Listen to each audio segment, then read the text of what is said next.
साथियों, प्रिय विद्यार्थियों, देखिएगा इकोनॉमी की क्लास आप लोगों की काफी समय से डिस्टर्ब हो रही थी, लेकिन अब उसको सिस्टमेटिक तरीके से हम पढ़ाई करेंगे। तो देखिएगा अगला टॉपिक आपका था, जिस प्रकार से हमने खुशहाली पर हम बात कर रहे थे। पहले खुशहाली पर बहुत बड़ा डिबेट हुआ, उसके बाद में अंतर्दृष्टि के बारे में हमने जानकारी प्राप्त की, और इसके बाद में मैंने अगला टॉपिक आपको बताया था कि सामाजिक मानदंड, संस्कृति और विकास के बारे में हम चर्चा करने वाले हैं। तो देखिएगा साथियों, आज की क्लास में हम सामाजिक मानदंड, संस्कृति और विकास के बारे में चर्चा करेंगे। तो प्रिय साथियों, देखिएगा आप टॉपिक डालिएगा आज की क्लास का, सभी लोग टॉपिक डाल लीजिए बेटा। सामाजिक टॉपिक डालिए, सामाजिक मानदंड, सामाजिक मानदंड, संस्कृति, मानदंड, संस्कृति और विकास और डेवलपमेंट के बारे में। ठीक है, और किसके बारे में बेटा? विकास यानी कि डेवलपमेंट के बारे में जानेंगे। देखिएगा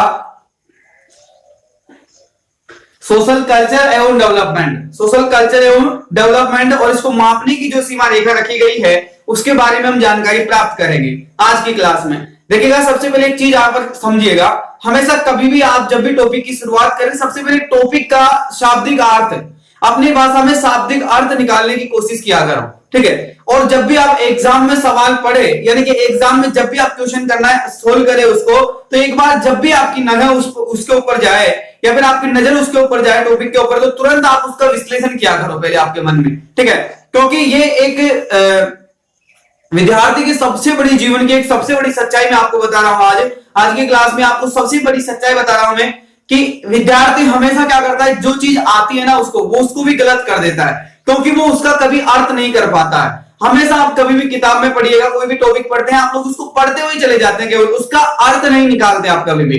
अब आप यहां पर एक चीज समझोगे, हमेशा कभी भी कोई भी टॉपिक आप डालिएगा या फिर कोई भी किताब आप पढ़िएगा, एक बार उसका विश्लेषण जरूर कर लीजिएगा, उसका अर्थ जरूर निकाल लीजिएगा कि इसका अर्थ क्या हो सकता है। भले ही आपको सटीक परिभाषा नहीं आती होगी, भले ही उसके बारे में आपको जानकारी प्राप्त नहीं होगी, लेकिन आपके मन और आपका मस्तिष्क जो होता है वो एक काल्पनिक विषय होता है, इसके वस्तु के बारे में कल्पना कर सकता है, कल्पनाशील होता है। तो उसके बारे में थोड़ी कल्पना किया करो कि ये चीज है, हो क्या सकती है।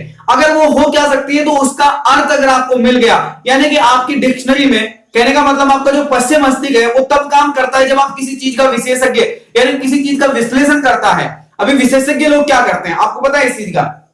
एक सबसे बड़ी सीक्रेट बात है कि विशेषज्ञ लोग जब भी किसी चीज को पढ़ते हैं या फिर जो भी किसी भी चीज को पढ़ते हुए चले जाते हैं, वो लोग 1000 किताबें पढ़ते हैं अपनी लाइफ में, है ना। वो बहुत किताबें पढ़ते हैं अपनी लाइफ में, मतलब एक साल के अंदर वो बहुत सारी किताबें पढ़ देते हैं। ठीक है, तो इसी प्रकार से लगभग कई लोग तो ऐसे होते हैं कि 200-250 किताब खत्म कर देते हैं एक साल के अंदर। इतने बड़े बड़े विशेषज्ञ लोग होते हैं। अब वो लोग करते क्या है आपको पता? वो एक बार रीडिंग स्किल उनका होता है, वो पढ़ते चले जाते हैं, उसके बाद में उसको खत्म करके रख देते हैं। अब आप एक चीज सोचेंगे कि वो जब भी किसी चीज पर रिसर्च करने जाते हैं, किसी भी चीज को लिखने जाते हैं, तो उनको याद कैसे हो जाता है? एक्चुअली वो याद नहीं रहता उसको, लेकिन उसकी काल्पनिक शक्ति जो होती है वो विकसित रहती है उसकी, क्योंकि वो किसी भी शब्द के बारे में अगर वो ढूंढना होता है तो वो शब्द के बारे में पहले कल्पना करता है। जैसे ये आ गया सामाजिक टॉपिक। अब सामाजिक से आप क्या क्या चीजें समझते हैं, इसके बारे में आपके दिमाग में परिकल्पना कीजिएगा। इसके बाद में मानदंड आ गया, मानदंड का मतलब क्या हो सकता है, इसकी परिकल्पना कीजिएगा। इसके बाद में संस्कृति यानी कि कल्चर क्या हो सकता है, उसके बारे में परिकल्पना करिएगा। उसके बाद में विकास यानी कि डेवलपमेंट के बारे में कल्पना करिएगा। इसके बाद में अलग अलग शब्दों का आपने अर्थ निकाला आपके दिमाग में, और कुछ सेकंड के लिए हम क्या कर देते हैं, यानी कि इन शब्दों को हम भूल जाते हैं कुछ सेकंड के लिए, क्योंकि अपन केवल इसको पढ़ते हैं सामाजिक मानदंड, संस्कृति और विकास, केवल इतना सा पढ़ते हैं, लेकिन इनका अर्थ नहीं निकाल पाते कभी। अब अगर हम इसका थोड़ा सा 1 सेकंड का समय और लगाएं और सामाजिक का मतलब तुरंत आपके दिमाग में एक इमेज आ जाए, एक फोटो आ जाए, एक इस प्रकार की परिकल्पना हो जाए कि आप उसको तुरंत समझ पाएंगे चीज क्या है। ऐसे ही अगर आप एग्जाम में सवाल हल करते हैं तो उस समय आपके सामने एक दिक्कत होती है कि आप पहले जब पढ़ते हैं तब आप किसी चीज का विश्लेषण नहीं करते हैं। अब वो विश्लेषण नहीं करेंगे तो एग्जाम में जैसा भी सवाल आएगा आप उसका कभी सॉल्यूशन नहीं दे सकते। अगर आपको एग्जाम में सॉल्यूशन देना है तो आपको अभी से इस चीज के बारे में बहुत ध्यान से काम करना होगा बेटा, क्योंकि ध्यान से अगर आप काम नहीं करेंगे तो आप लोग क्या कर लेंगे कि अपने आप का बहुत बड़ा नुकसान कर लोगे आप लोग। ठीक है, तो इस चीज का सबसे बड़ा ध्यान रखिएगा बेटा। और ये चीज जो है, इस क्लास को थोड़ा सा मैं दूसरी दिशा में ले जाना चाहता हूं, क्योंकि आपकी स्किल डेवलप करना बहुत जरूरी है। यूपीएससी के फील्ड में अगर आप जा रहे हैं या फिर आप एक लेखक बनना चाह रहे हैं, देखिएगा मैं बहुत सारी चीजों पर डिस्कस करूंगा आज, लेकिन मैं पहली बात आप लोगों से बता रहा हूं कि सबसे पहली बात है कि आप यूपीएससी का एग्जाम देने जा रहे हो। एक बात तो यूपीएससी का एग्जाम देने जाने वाले विद्यार्थियों के लिए, एक बात हो गई लेखकों के लिए, यानी कि जो व्यक्ति लेखक बनना चाहता है अपने जीवन में उसके लिए बता रहा हूं, और एक विशेषज्ञ लोगों के लिए, यानी कि जो लोग अपने जीवन में क्या बनना चाहते हैं, विशेषज्ञ बनना चाहते हैं, ठीक है। और एक उस व्यक्ति के लिए जो कि अपने नाम के आगे डॉक्टर लगवाना चाहता है, यानी कि पीएचडी करने वाला जो व्यक्ति होता है, इन लोगों के लिए। एक मैं स्कूल जो कॉलेज लेक्चरर होता है ना, कॉलेज लेक्चरर की बात कर रहा हूं मैं, कॉलेज लेक्चरर। अब एक कॉलेज लेक्चरर हो गया, यानी कि पीएचडी करने वाला हो गया, विशेषज्ञ हो गया, लेखक हो गया, यूपीएससी की तैयारी करने वाला हो गया। अब इन सब लोगों की एक ही कहानी होती है, सेम कहानी होती है सभी लोगों की। क्या होती है बेटा? सेम कहानी होती है। अब सेम कहानी क्या होती है आप इसको समझेंगे अभी कुछ शब्दों में, कुछ मिनटों में आपको इसकी कहानी समझाऊंगा कि वाक्य में होता क्या है, इसके साथ में हो क्या रहा है। रियल बात यह है, क्योंकि आप इसको ऑब्जर्व कर पाएंगे अपने ऊपर, अभी लागू कर पाएंगे, तब आप इस चीज को समझ पाएंगे कि ये होता क्या है ऐसा। यूपीएससी के फील्ड में क्या करना पड़ता है आपको? विस्तार से पढ़ना पड़ता है किसी भी चीज को, यानी कि किसी भी वस्तु विषय को ध्यान पूर्वक पढ़ना पड़ता है। क्या करना पड़ता है आपको? ध्यान पूर्वक पढ़ना पड़ता है। और लगभग जो है आप लोग क्या करते हैं, इसको ध्यान पूर्वक पढ़ते रहिए। आप लोग इसको क्या करते हैं बेटा? याद करने की कोशिश करते हैं। यह सबसे बड़ी गलती हो जाती है, क्योंकि हमारा जो गाइड करने वाला जो टीचर होता है वो हमें पहले गाइड नहीं करता है, वो हमें टीचर बताता नहीं है कि बेटा किसी भी चीज को यूपीएससी के फील्ड में आप याद नहीं रख सकते। इस चीज का विशेष ध्यान रखना। मैं आपको गारंटी के साथ कहता हूं कि 100 में से 100% मैं आपको कहता हूं, अगर आपका टीचर ये बात कहता है कि बेटा मैं हर चीज याद करवा दूंगा, तो वो गलत बोल रहा है। वो ये चीज कहता है कि बेटा हर चीज याद कर लेगा, तो वो गलत बोल रहा है, क्योंकि आपको याद नहीं करवा रहा, वो आपको एक झूठी तसल्ली दे रहा है। याद नहीं किया जाता है इसको कभी भी।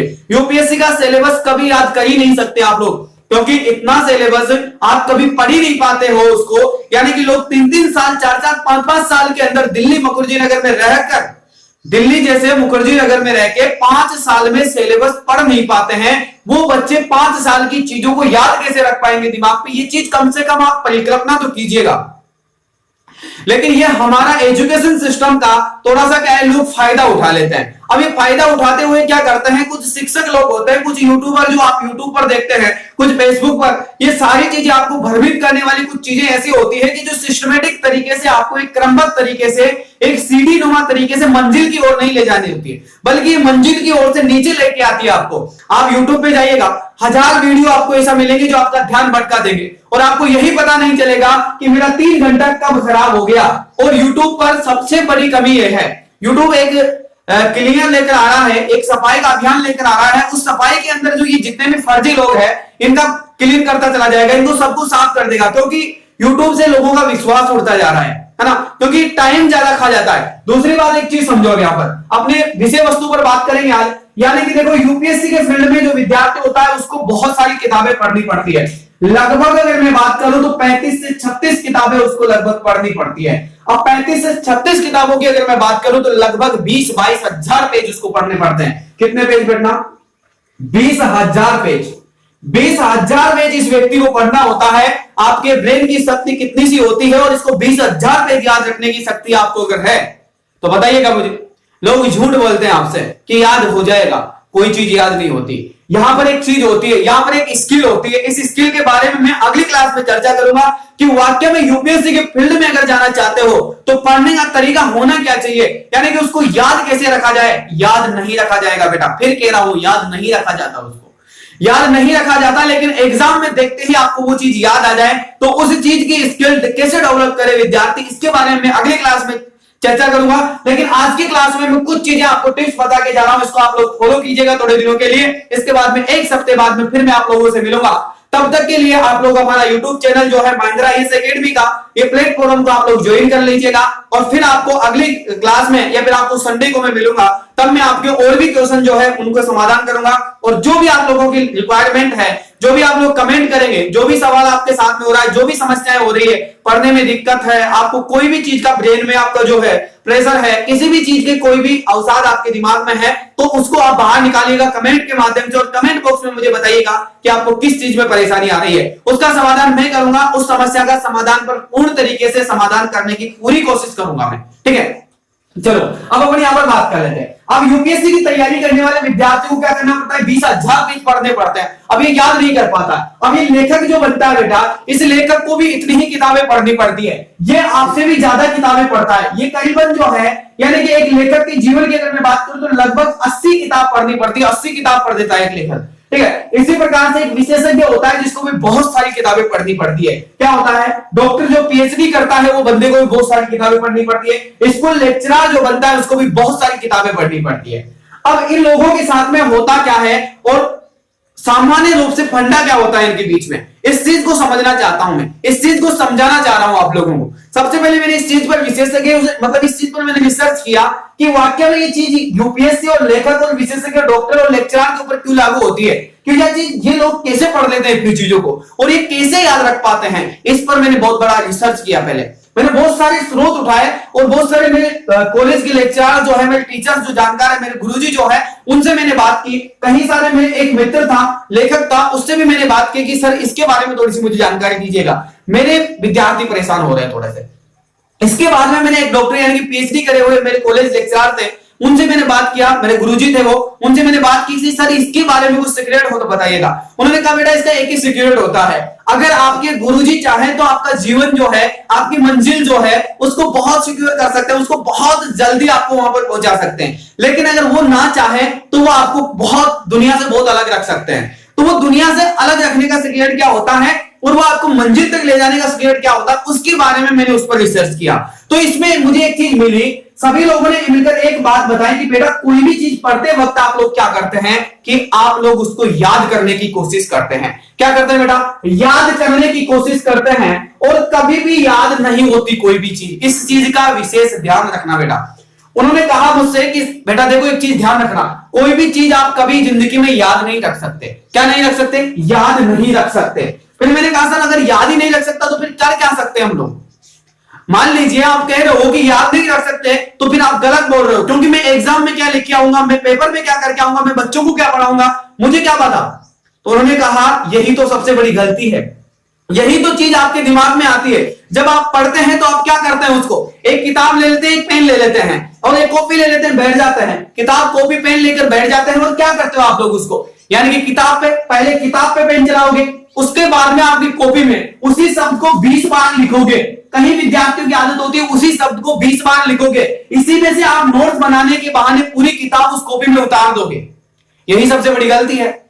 मैंने कहा सर ये बात सत्य है, क्योंकि यही किया है और बहुत सारे लोगों ने, बहुत सारे बच्चों में मैंने रिसर्च किया तो उन्होंने भी यही किया है। फिर मैंने क्या, मुझे क्या करना चाहिए ये बताइएगा मुझे। उन्होंने कहा आपकी बात नहीं है, ये उन विद्यार्थियों की बात है जो लोग कुछ अपनी लाइफ में बड़ा करना चाहते हैं, यूपीएससी जैसे एग्जाम निकालना चाहते हैं, लेखक बनना चाहते हैं, विशेषज्ञ बनना चाहते हैं, पीएचडी करना चाहते हैं और बहुत सारे स्कूल लेक्चरर बनना चाहते हैं। उन लोगों के लिए ये चीज लागू होती है बेटा। मैंने कि इसका क्या सीक्रेट हो सकता है कि इन चीजों को याद मत करो। सबसे पहली बात, किसी चीज को याद मत करो। दूसरी बात, जब भी पढ़ने बैठे 3 या 4 बार बुक को इस प्रकार से रिवाइज करो आप लोग कि शायद आपको लिखने की जरूरत ना पड़े। जब भी आप किताब पढ़ने बैठे तब आपके पास में एक पेंसिल होनी चाहिए, ना कि पेन। पेन कभी हाथ में नहीं होना चाहिए स्टूडेंट के। जब भी किताब पढ़ो एक पेंसिल रखो साथ में, कुछ समय के लिए, केवल 2 या 3 महीने के लिए पेंसिल साथ में होनी चाहिए, उसके बाद में पेंसिल भी नहीं रखनी है साथ में के। और दूसरी बात, आपके साथ में कॉपी नहीं होनी चाहिए, आपके पास में एक खाली पेज नहीं होना चाहिए। क्यों नहीं होना चाहिए, क्योंकि अगर आपके पास वो होगा तो आप सिक्योर तरीके से 100% कह सकता हूं कि उसमें आप लिखोगे, आंसर राइटिंग आप उसमें करोगे। मत करो, ये सबसे बड़ी गलती कर रहे हो। अब यहां पर समझो, एक किताब होती है, क्या होती है बेटा, एक किताब होती है। अभी किताब के बारे में बात कर रहा हूं मैं। अब इस किताब के बारे में समझते हैं कि इसमें भूमिका क्या होती है हमारी। अब मैं आप लोगों को एक किताब से रूबरू करवाता हूं आप लोगों को, देखिएगा। अब कई सारे विद्यार्थी क्या करते हैं, इस चीज को देखो। जैसे ये हमारी स्पेक्ट्रम की बुक आती है आधुनिक भारत की, ठीक है। आधुनिक भारत के इतिहास में स्पेक्ट्रम की बुक है, आप लोग सभी देख रहे होंगे। ये कितनी मोटी है आपको ये पता है? ये कितने पेज हो सकते हैं इसमें लगभग आपको पता होना चाहिए। तो देखिएगा एक बार मैं देख के बताता हूं आपको। 825 यानी कि इसमें 830 31 पेज है। 831 पेज है इस किताब के अंदर। कितने हैं? 831। अब आपको पता है कि यूपीएससी के लिए कई लोग इस चीज को, इस किताब को पढ़ते हैं, ठीक है, और इसी किताब पर रिसर्च करने के लिए, इसी में कुछ चीजें पढ़ने के लिए मैं भी इस किताब को लेके आया था पढ़ने के लिए, ठीक है। तो देखो इस चीज को देखते हैं। अब मैंने इसमें से क्या किया, इसमें से आपको पता होगा कि इस किताब में से अभी एक पेज भी नहीं पढ़ा गया होगा, आपको ऐसा लग रहा होगा, लेकिन आपको इस चीज के बारे में पता है क्या? ये चीज कितनी बार रिवाइज की जा सकती है किताब? इस किताब को मैंने 2 बार रिवाइज कर लिया और अभी मैं बीच में हूं, 573 पेज नंबर पे अभी मैं हूं और तीसरी बार इसको रिवाइज करने जा रहा हूं। लेकिन यहां पर आपको कहीं पर आपको इसमें पेंसिल का लिखा हुआ नहीं मिलेगा। और इसको लाए हुए कितने दिन हो गए पता है आपको? 7 महीने। इसको 7 महीने लाए हुए हो गए। ये 2 बार रिवीजन हो चुकी है, तीसरी बार यहां तक पहुंच चुका हूं मैं।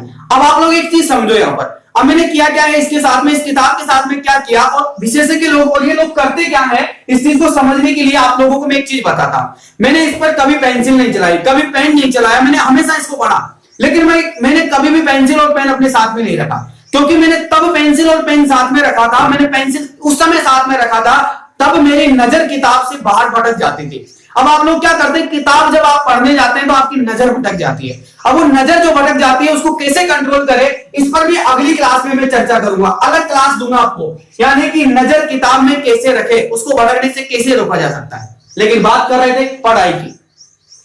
यहां पर याद नहीं रहेगा आप लोगों को, याद करने का एक तरीका होता है बेटा, इसको पढ़ते चले जाओ, रीडिंग स्किल आपका डेवलप होना चाहिए। इसके बाद में आप कभी भी यूपीएससी का जो एक्सपेक्ट होता है, जो तैयारी करता है, जो रैंक लेकर आता है, फर्स्ट सेकंड थर्ड 10 तक लेकर जो विद्यार्थी आता है या जो सिलेक्ट होता है, उनसे आप एक चीज पूछना ईमानदारी से कि भाई दुनिया में आप सब कुछ झूठ बोलते हो, हर प्लेटफॉर्म पे आपने झूठ बोला है, हम 6 घंटे पढ़ते हैं, 4 घंटे पढ़ते हैं, लेकिन कम से कम इतना सा सीक्रेट बता दे कि पढ़ा कैसे जाता है। और यही क्लास पर मैंने एक वीडियो बनाया था काफी समय पहले कि पढ़े कैसे, यानी कि सभी लोग कहते हैं कि पढ़े लेकिन पढ़े कैसे, इस पर मैंने एक वीडियो बनाया था पहले, काफी समय बाद में, काफी समय हो गया उसको, 1 साल लगभग हो गया है। लेकिन अगली क्लास में फिर मैं आप लोगों को ये सारी चीजें डिस्कस करूंगा। अब मैं बच्चों के सबसे पहले रिक्वायरमेंट पर एक चीज पर ध्यान दूंगा कि बच्चों की पढ़ाई का स्किल जो होता है वो डेवलप कैसे करो, उनका माइंडसेट कैसे काम करे, कि ताकि वो 1000 किताबें पढ़ सके और हर चीज को याद रख सके। इस पर बात करेंगे अगले टॉपिक पर। लेकिन बेटा एक चीज ध्यान रखना, जीवन में अगर आप सफल बनाना चाहते हो और अपनी जिंदगी को, अगर कैरियर को सफल बनना चाहते हो, और आप भी किसी सेक्टर में हो, आप भी एक शिक्षक हो, अगर आप भी एक टीचर हो, कई सारे साथी मेरे साथ में टीचर जुड़े हुए हैं, तो मैं उनसे भी विशेष अनुरोध करता हूं कि उन टीचरों ने आपका भविष्य तो खराब किया है, आपको तो वो सीक्रेट बात नहीं बताई उन्होंने, लेकिन आपको जो चीज सीक्रेट पता चल रही है वो आपके विद्यार्थियों तक पहुंचाओ, ताकि उनका करियर खराब नहीं हो। कल के दिन अगर ये चीज आज आपको जो मैं बता रहा हूं, यही चीज अगर आपके 5 साल पहले 10 साल पहले आपको लोगों को मिली होती, तो शायद आप आज इस स्तर पर नहीं होते, आज आप बहुत उच्च पद पर होते। लेकिन आपके शिक्षकों ने क्या किया, बताया नहीं, और शिक्षकों ने इसलिए नहीं बताया क्योंकि आपने कभी पूछा नहीं, और अगर आप पूछते तो शिक्षक बताते। लेकिन मैं आपको बता रहा हूं कि मैं आपकी कोई भी चीज नहीं सुनना चाहता। आप लोग मुझे कोई भी बहाना मत बताइए, आप लोग केवल पढ़िए, जैसा मैं कहता हूं ऐसा आप काम करिएगा। आपके जो भी कमेंट है वो कमेंट बॉक्स में देखे जाइएगा, जो भी समस्या है उसका मैं समाधान करूंगा, और अगली क्लास में फिर आप लोगों से मिलूंगा। उसके अंदर मैं बहुत सारी सीक्रेट चीजें आपको बता के जाऊंगा। आप लोगों से अनुरोध है कि आपके अन्य साथियों तक हमारा YouTube चैनल शेयर करिएगा, और आप लोग भी लाइक करिएगा और सब्सक्राइब करिएगा। अगली क्लास में फिर मिलते हैं, तब तक के लिए आप सभी से अनुमति चाहेंगे, अगली क्लास में मिलेंगे। जय हिंद, जय भारत, मिलते हैं अगली क्लास में। Thank you.